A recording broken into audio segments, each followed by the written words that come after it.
आज optics refraction में एक और टॉपिक है रियल एंड अपैरेंट डेप्थ। ठीक है, रियल एंड अपैरेंट डेप्थ होता क्या है और what is its relation with refractive index. ठीक है, let us suppose that we have a pool of water. ठीक है, यहां पर या टैंक है या पूल है, ठीक, या ग्लास है, ग्लास स्लैब है।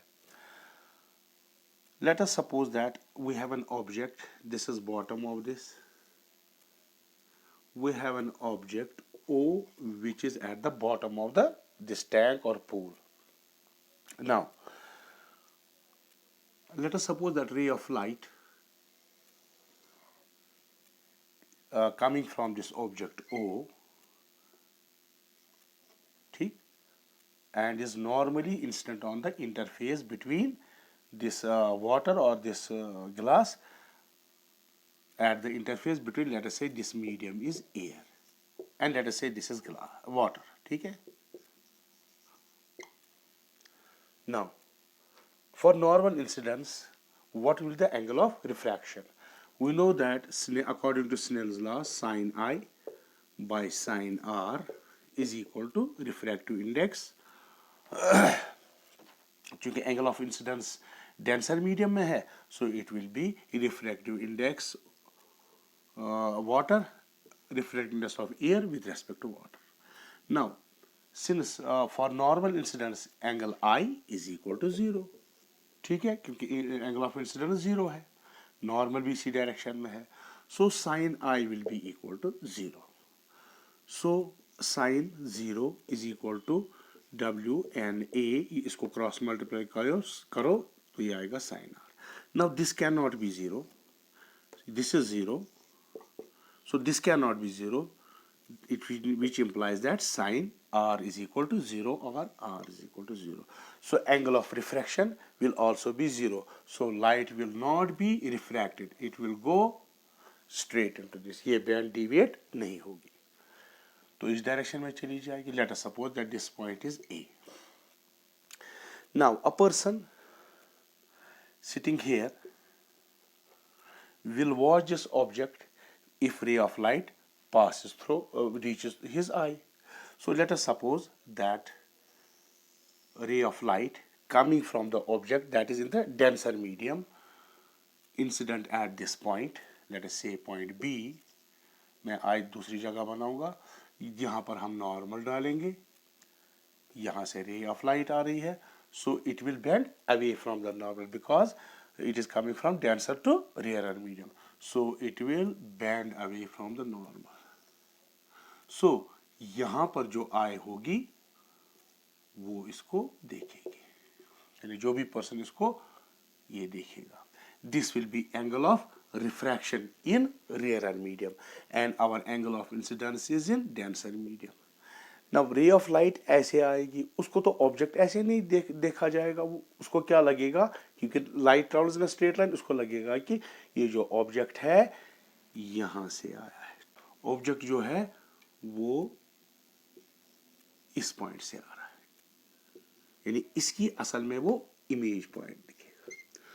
तो it will seem that these rays of light which actually come from the object, इसको अपीयर होगा कि ये यहां से आ रही है, ठीक, तो इसको ऑब्जेक्ट यहां लगेगा इस पॉइंट पे.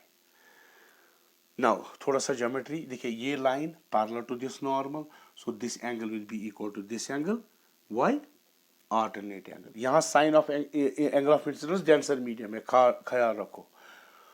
अच्छा, ये एंगल ऑफ रिफ्रैक्शन है, this angle will be equal to this angle since these are parallel, so this will be R, this because these will be corresponding angles. Okay, now इसको मैं थोड़ा सा रब करता हूं.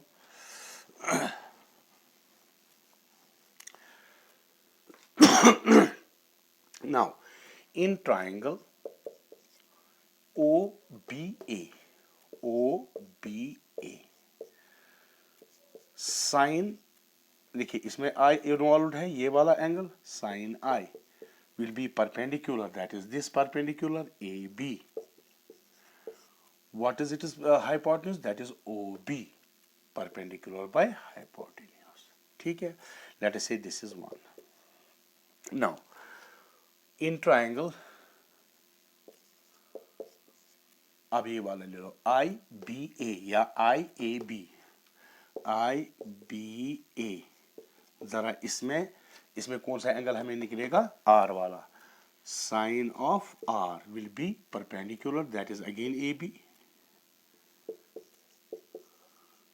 Hypotenuse क्या होगा अब? BI. This is 2. Now refractive index कैसे होगा अब? रिफ्रैक्टिव इंडेक्स होगा हमें साइन R बाई साइन आई होगा कि नहीं, क्योंकि R हमारा रेयर मीडियम है. तो अगर इसका रिफ्रैक्टिव इंडेक्स ढूंढना है तो हमें sine R by sine I. अगर इस मीडियम का देखना है तो with respect to this medium तो हमें sine I by sine R. तो sine I by sine R, तो ये डिवाइड हो जाएंगे AB OB. ये जब डिवाइड होगा तो ये उल्टा हो जाएगा BI divided by AB. This AB and AB will cancel, so sin I by sin R, which is equal to BI by OB. Now, sin I by sin R. Where is sin I? I is in the denser medium and R is in the this medium, in the rarer medium. So we can also write it as refractive index of this, क्योंकि light यहाँ से आ रही, of air with respect to water, ऐसे लिखेंगे. ठीक है. Now, as the aperture of eye is small, छोटा है, आई छोटी, इसका एपर्चर स्मॉल होता है. सो जो सारी रेज ऑफ लाइट वो उतना एरिया कवर नहीं करेगी. सो वी जो लाइट इसका आई में आएगी, that means B should lie very close to this, so that these rays of light reach to eye. So if these rays B lies very close to A, B lies close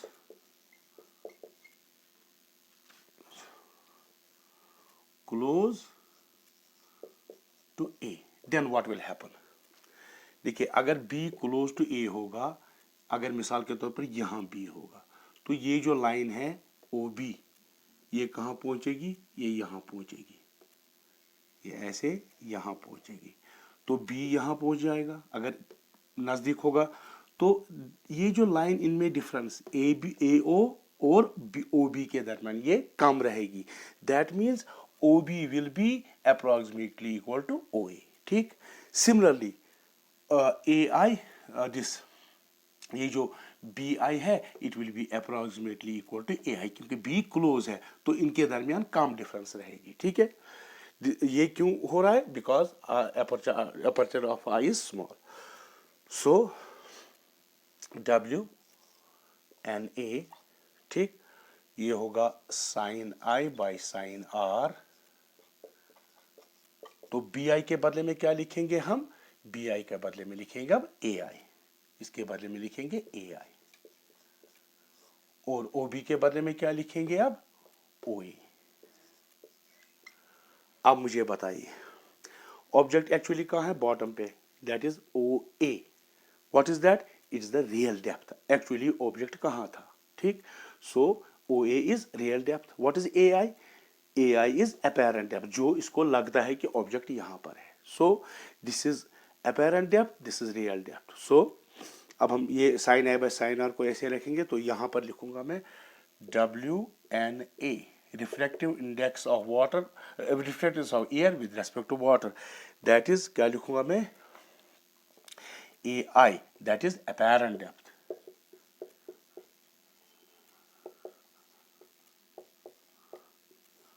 What is OA? OA is the real depth. ठीक है. So refractive index of air with respect to water is apparent depth by real depth. तो अगर हम कहाँ से निकालते हैं? Air to water. तो तब इसको क्या करना पड़ेगा हमें? Principle of reversibility of light. तो इसका स्क्रीनशॉट दे दो, मैं आगे जाऊंगा. Now, according to principle of reversibility of light,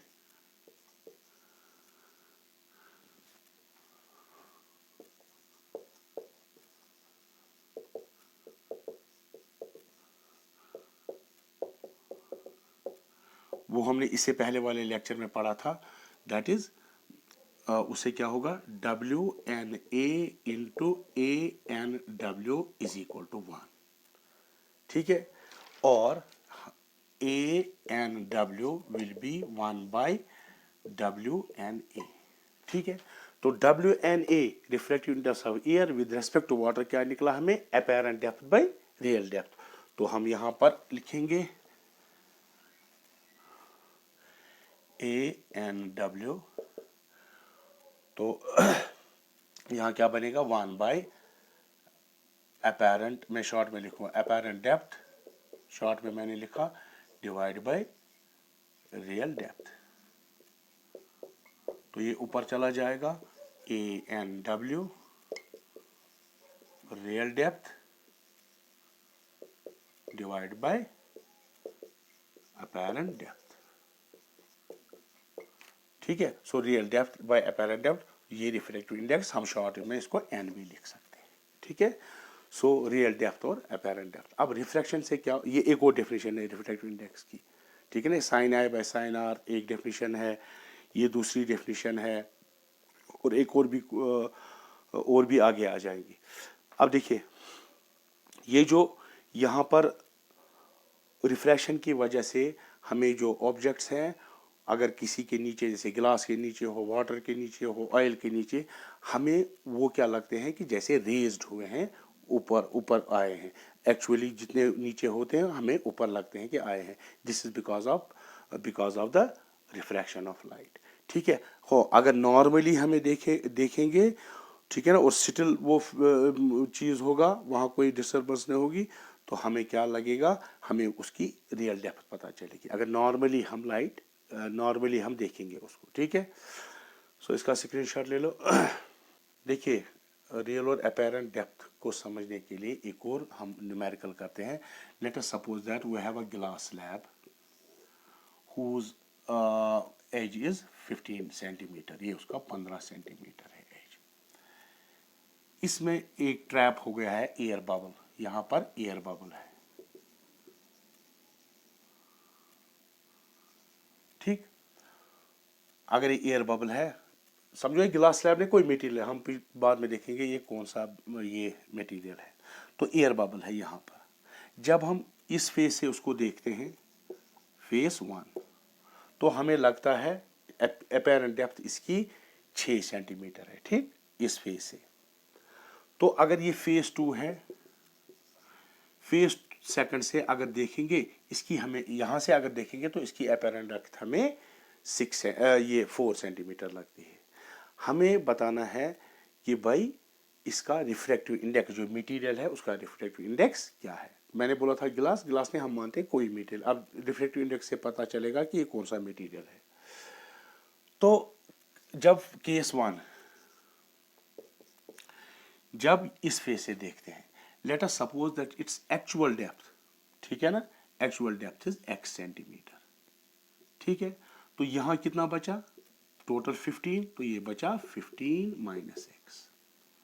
तो फेस में रियल डेप्थ ये है, real depth in case of 1 is equal to x centimetre, ये है तो यूनिट सेंटीमीटर है। अपैरेंट डेप्थ कितना यहां से दिखता है, जो मैंने बोला 6 centimetre. So apparent depth 6 centimetre, ये सेंटीमीटर में ही ले लो, ठीक। तो रिफ्रैक्टिव इंडेक्स, जो भी मटेरियल है उसका रिफ्रैक्टिव इंडेक्स क्या होगा, n, that will be real depth divide by apparent depth. Real depth हमने क्या लिया x, अपैरेंट डेप्थ कितनी है 6 सेंटीमीटर, काट हो जाएगा क्योंकि रिफ्रैक्टिव इंडेक्स का कोई यूनिट नहीं होता। इसको इक्वेशन 1 लिखो। अब हम केस सेकंड, अब हमारे पास फेस सेकंड है। यहां से देखते हैं तो कितना लगता है, अपैरेंट डेप्थ यहां से लगती है 4 सेंटीमीटर। लगता है कि एयर बबल जो है वो 4 सेंटीमीटर पे है। तो यहां पर रियल डेप्थ क्या है, क्योंकि हमने माना रियल डेप्थ x है यहां से, तो यहां से क्या होगा 15 माइनस x। सेंटीमीटर है तो सेंटीमीटर ही होगा डिस्टेंस। उसके बाद अपेरेंट डेप्थ ये बताता है कि 4 सेंटीमीटर, यहाँ से हमें लगता है कि बबल 4 सेंटीमीटर नीचे है इसके अंदर, तो अपेरेंट डेप्थ 4 सेंटीमीटर। ठीक, तो इस केस में रिफ्रैक्टिव इंडेक्स जो निकलेगा तो वही होगा क्योंकि मटेरियल सेम है, तो n होगा। तो यहाँ रियल डेप्थ कितनी है 15 माइनस एक्स, अपेरेंट डेप्थ कितनी है 4। अब इक्वेशन 2, क्योंकि रिफ्रैक्टिव मटेरियल तो एक है तो रिफ्रैक्टिव सेम होगा, तो we can equate them. So x by 6 ये must be equal to 15 minus x by 4। ठीक है, तो 2 2 जा 2 3 जा, आप क्रॉस मल्टीप्लाई करो 2x 3 15 जा 45 माइनस 3x, 3x को यहाँ पर ले जाओ, यहाँ पर कर देंगे, बाकी होगा 5x इज इक्वल टू 45 और x is equal to 9, that is centimetre, क्योंकि ये सेंटीमीटर्स में। ठीक, अब रिफ्रैक्टिव इंडेक्स क्या होगा, therefore refractive index is equal to real depth. Real depth हमने माना x है, अपेरेंट डेप्थ ले फर्स्ट केस, चाहे फर्स्ट केस में ले लो या सेकंड केस में, दोनों में सेम होगा। चलो फर्स्ट केस में लेंगे, ये कितना है, x है 9, क्योंकि x बाई 6 है फर्स्ट केस में, तो it will B 9 divide by 6, 3 3 जा 3 2 जा, that is 3 by 2, that is 1.5। तो ये किसका है, 1.5 होता है गिलास का refractive index. So we have identified material also, it should be glass और that type which has refractive index 1.5। ठीक है, ले लो स्क्रीनशॉट।